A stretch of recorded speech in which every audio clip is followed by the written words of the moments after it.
हम पढ़ेंगे कार्य। कार्य क्या है? कार्य की माप पर लगाए गए बल तथा बल की दिशा में वस्तु के विस्थापन के गुणनफल के बराबर होता है। मीन्स जो है कार्य की जो माप है उस पर लगाया गया बल और बल की दिशा में जो वस्तु के विस्थापन का जो गुणनफल होता है वो बराबर होता है। जैसे कि इसका फॉर्मूला है कार्य बराबर बल गुणे विस्थापन।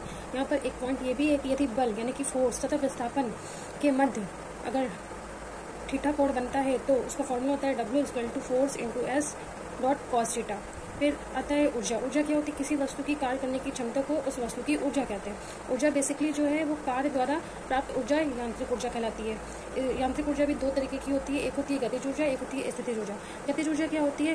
इसको इंग्लिश में बोलते हैं किनेटिक एनर्जी, और इसका मतलब होता है कि किसी वस्तु में जो उसकी गति होती है, गति के कारण जो कार्य करने की क्षमता उसमें आती है, उसको हम गतिज ऊर्जा कहते हैं। गतिज ऊर्जा जैसे कि ये जो फॉर्मूला लिखा है K=1/2mv², तो इसका मतलब यहाँ पे ये है कि यदि जो m यानी कि द्रव्यमान की वस्तु v वेग से जो है चल रही होती है तो ये गतिज ऊर्जा होगी। गतिज ऊर्जा का फॉर्मूला K=1/2mv²। फिर आती है स्थितिज ऊर्जा जिसे कहते हैं पोटेंशियल एनर्जी। स्थितिज ऊर्जा जो होती है वह है जब किसी वस्तु में जो है विशेष अवस्था या स्थिति के कारण कार्य करने की क्षमता आ जाती है। मतलब कि जब किसी वस्तु में विशेष अवस्था या उसकी स्थिति के कारण जो कार्य करने की क्षमता आ जाती है तो उसे स्थितिज ऊर्जा कहते हैं।